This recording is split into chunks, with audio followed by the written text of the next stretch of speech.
I've been behind the wheel of a taxi for most of my life.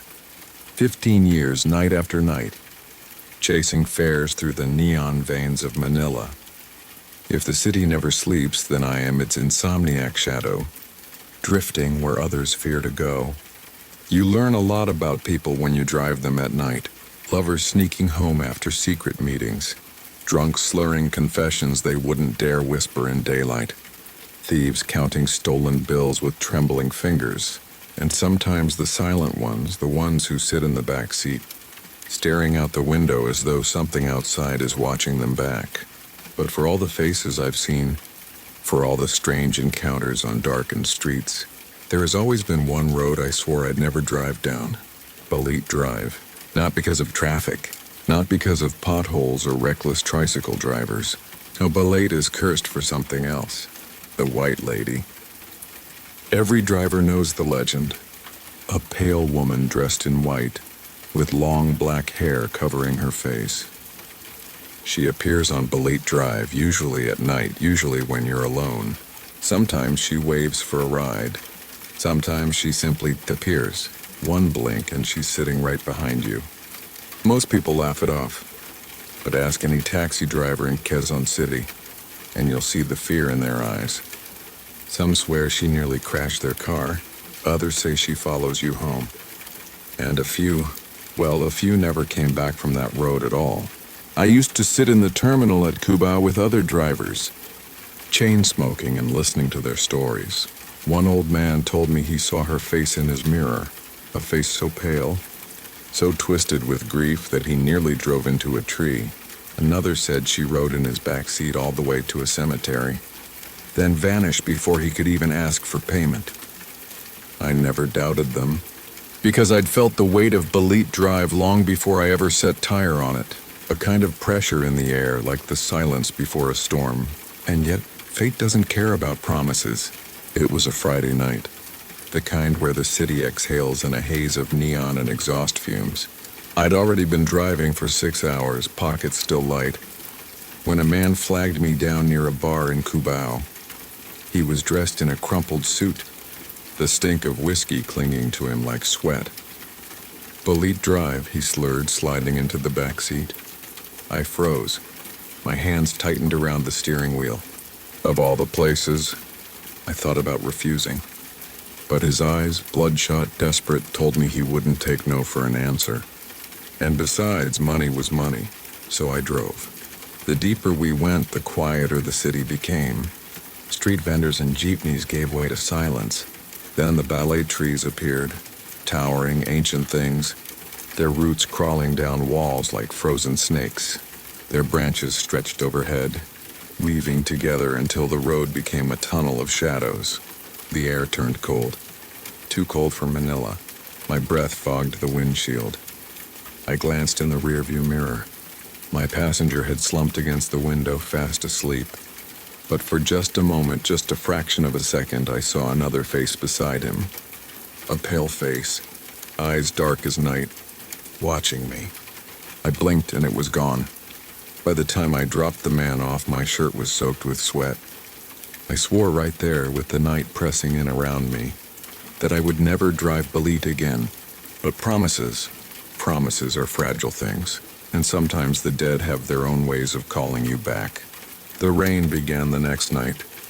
Not a drizzle, not the kind that cools the air, no. This was a downpour, heavy and merciless, turning the streets into rivers and drowning the city in gray. I had been driving since dusk, chasing fares through the flooded lanes, when my radio began to crackle. At first I thought it was just the storm. Static hissed and popped, drowning out the dispatcher's voice. But then I heard something else, a whisper. Soft, female, my name. I turned the dial. The voice faded into static again. I told myself it was nothing, just exhaustion, just my mind playing tricks. But the whisper lingered in my head long after the radio fell silent. By midnight, I was ready to call it a night. I pulled over by a convenience store, bought a stale coffee, and leaned against the car. Rain hammered the roof like 1,000 nails. My eyes felt heavy. My body begged for rest. Then I saw her. At the far end of the street, half hidden by the curtain of rain, stood a woman. She was dressed in white. Her hair hung down, black and dripping, plastered against her face. She raised one hand slowly, deliberately, and beckoned. Every story, every warning from the other drivers came crashing back. My pulse thundered in my ears. I should have left. I should have driven away fast. But I didn't. My hands moved on their own, unlocking the passenger door. The woman stepped forward, her bare feet splashing in the water. She opened the back door and slid inside. The air instantly turned icy, fogging up the windows. She said nothing. Only the faint sound of her wet gown against the seat. "Well, where to, ma'am?" I asked, my voice trembling. She whispered an address. I froze. It was a street I hadn't heard in years. A street that didn't even exist anymore, not on modern maps. My father once told me it had been destroyed decades ago. But when I started the engine, the taxi moved as if it already knew the way. The roads bent in ways I had never seen before. Unfamiliar turns that should not have existed.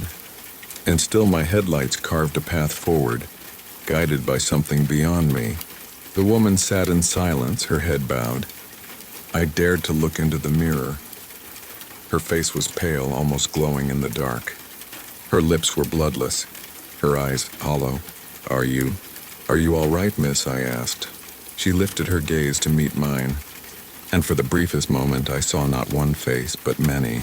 Faces screaming, twisted in agony, flashing one after another like images in a broken projector. I jerked the wheel, nearly crashing into a tree. When I looked back, the seat was empty. Only the faint scent of damp earth lingered. Like a freshly dug grave, I slammed the brakes and staggered out into the rain, gasping for air. My chest heaved as I searched the street. Nothing, no figure, no footprints. Only the shadows of the Balete trees swaying in the storm. I climbed back into the cab, shaking. My clothes clung to me, heavy and soaked. I tried to start the engine. Dead. The battery was fine, the tank full, yet the car refused to come alive. That was when I felt it. A hand cold as ice on my shoulder. I turned slowly. The back seat was empty, but the imprint of someone sitting there pressed deep into the fabric, as if an invisible weight rested there still. I don't remember how I made it home that night. I only remember the silence, the kind that follows you even into your dreams. And I knew that wasn't the last I'd see of her.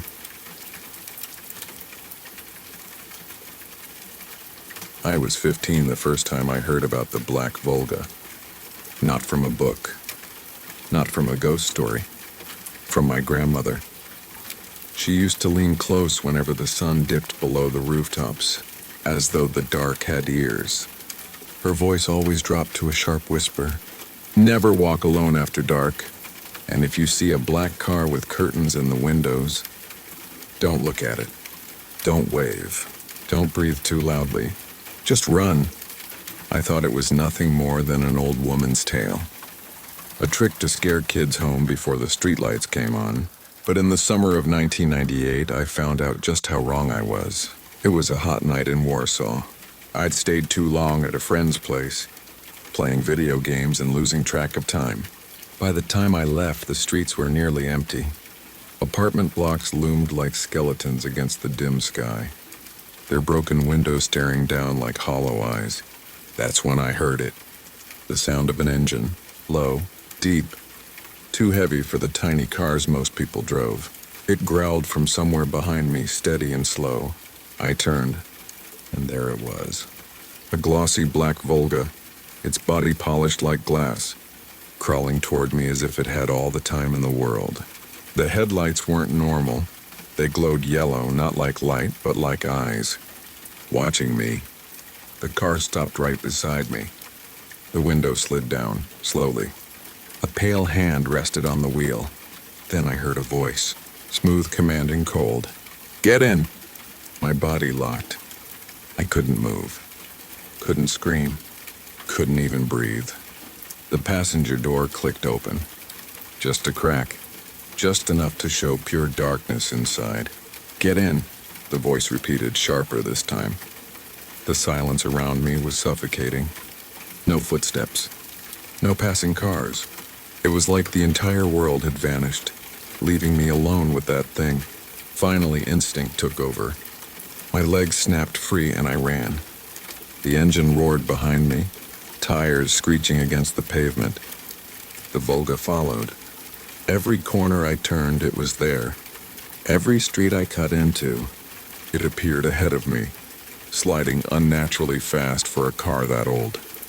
At one point, I swear its wheels lifted off the ground, gliding silently before landing again. I bolted into a narrow passage between buildings. My chest burned, lungs screaming, and then silence. The engine cut off. When I looked back, the street was empty. The Volga was gone. I stumbled home, drenched in sweat, shaking so badly I could barely turn the key in the lock. My grandmother was waiting in the kitchen. I blurted out everything, every detail, every sound. Instead of laughing, instead of scolding me, her face drained of color. She crossed herself, eyes wide with fear. "You're lucky," she whispered. "Lucky it didn't take you." That was the first time I realized the Black Volga wasn't just a story. It was real.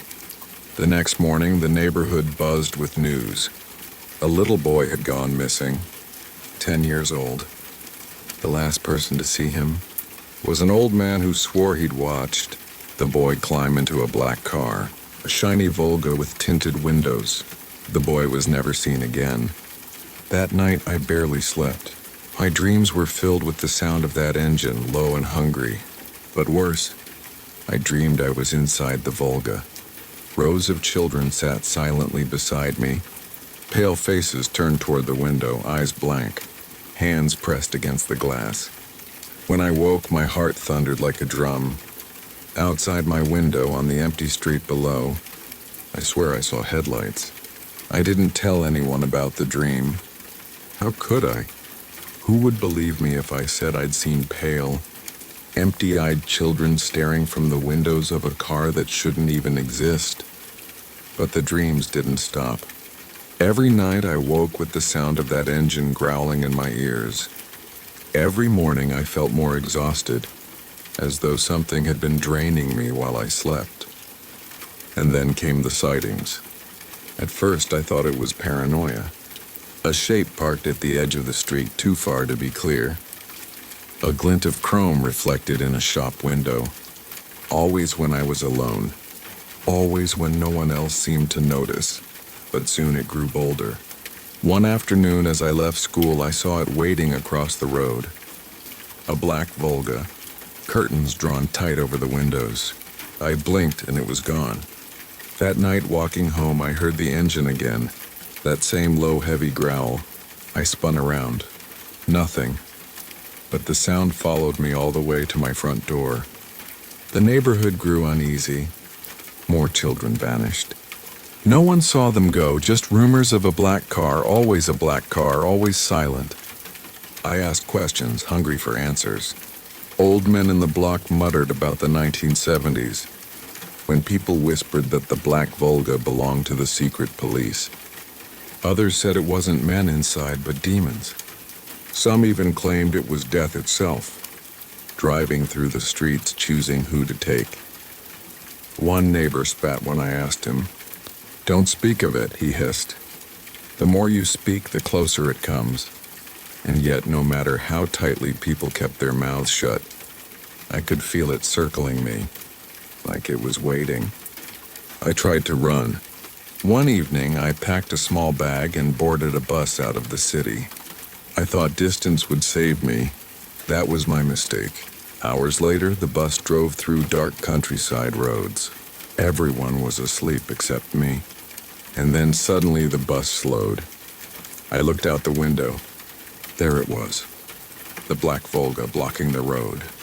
Its headlights glowed like two burning eyes cutting through the night. The bus driver didn't react. None of the passengers stirred. They didn't even see it. My blood ran cold. I stumbled down the aisle, shouting at them. Don't you see it, the car? It's right there. But no one looked at me. Their heads stayed bowed as if they were asleep, but their eyes were open, blank, staring forward. And then the engine growled. The bus lurched, swerving around the car. I fell, hit the floor, and when I scrambled back to the window, the Volga was gone. I got off at the next stop, a tiny rural town. An old man found me sitting on a bench, trembling.